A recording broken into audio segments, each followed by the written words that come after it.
Europe Matin. 6h, 9h. Thierry Dagiral. L'interview de ce mardi matin sur Europe 1, 7h40. On est bien sûr en Gironde. On sera dans quelques minutes avec le lieutenant-colonel Mandouze des pompiers de Gironde. Je voudrais d'abord donner la parole à Franck Couder. Bonjour monsieur.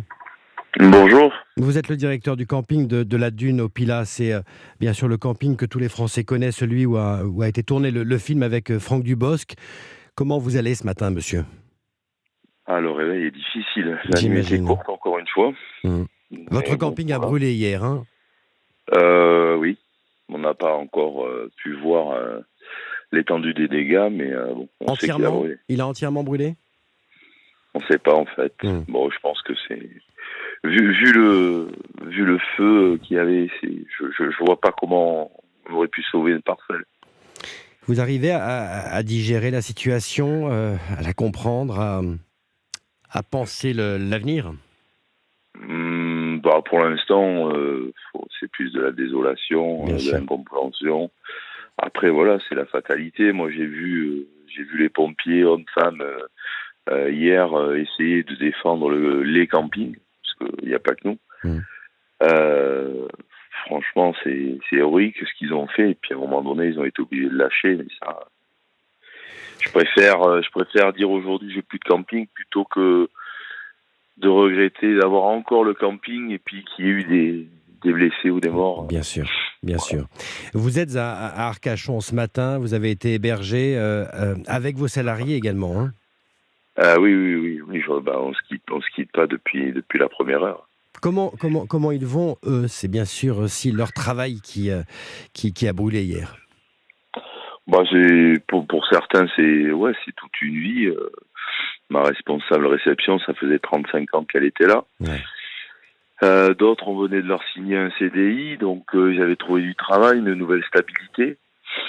Et on perd tout en peu de temps. Alors certains vont me dire c'est que matériel, mais il y a des choses importantes aussi.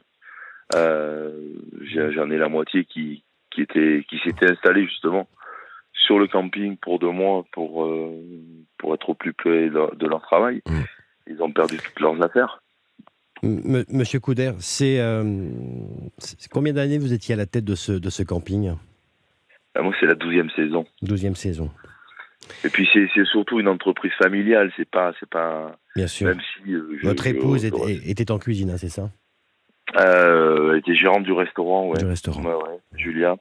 Et c'est pareil, comme moi, elle a tout perdu. C'était le retour également des étrangers après des années de Covid.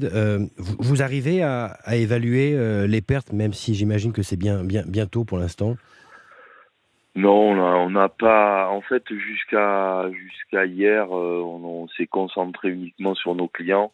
On avait fait une cellule de crise pour pouvoir rappeler la majorité des clients, pour leur expliquer leur remboursement, qu'on allait l'effectuer. Tout ça, on s'est vraiment pas intéressé à nous, ou au camping, ou la partie financière.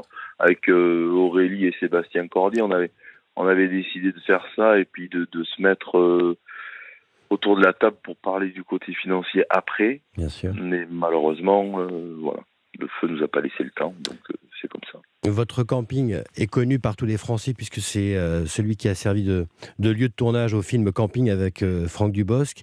Vous attendez, on a entendu le réalisateur ce matin sur l'antenne d'Europe 1, vous attendez un soutien de la part des acteurs, des comédiens de ce film ?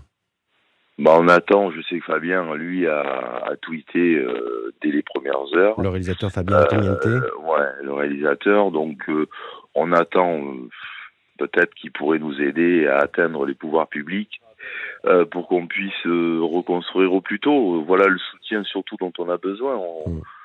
Et on espère avoir ce genre de soutien. Après, c'est gentil, c'est des mots de soutien, ça fait toujours du bien. Bien sûr.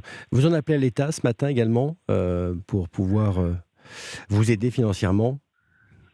Financièrement, je sais pas. Je pense qu'il y a les assurances. C'est pas.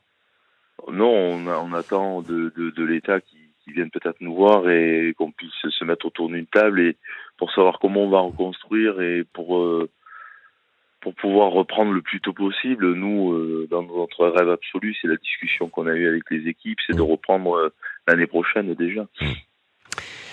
Plein de courage à vous, monsieur, à vos équipes, bien sûr. Merci de nous avoir répondu ce matin. Franck Couder, le directeur du camping de la Dune, au Pilat. Merci à vous. Merci.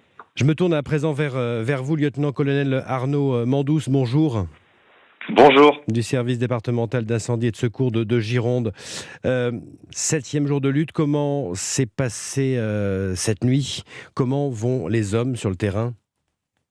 Écoutez, les hommes restent motivés même s'ils sont fatigués.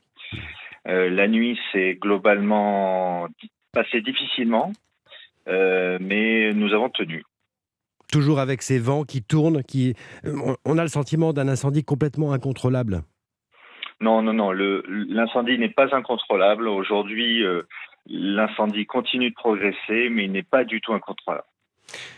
Il y a 1700 pompiers mobilisés. Un appel à la mobilisation générale a été lancé. Ça veut dire que les pompiers au repos ont été rappelés?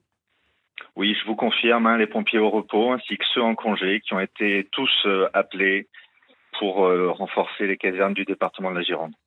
Racontez-nous comment vous travaillez, comment les hommes travaillent sur le terrain.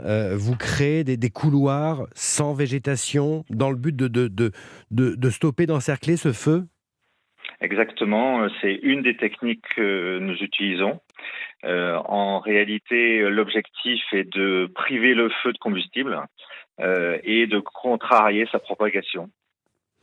Comment vous voyez cette nouvelle journée?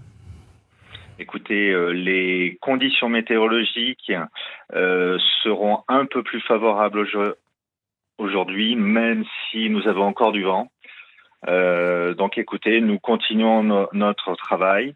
Nous avons à nouveau des renforts qui arrivent et donc nous allons encore augmenter notre dispositif.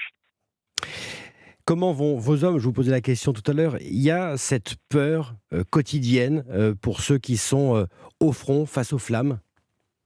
Non, pas réellement. Nos hommes sont entraînés, habitués à ce type d'événements, même si les événements actuels sont hors normes. Lutter contre les feux de forêt fait partie de leur travail. Vous attendez encore des renforts ou pas? Oui, comme je vous le disais, nous avons encore des renforts qui arrivent. Notre dispositif augmente encore.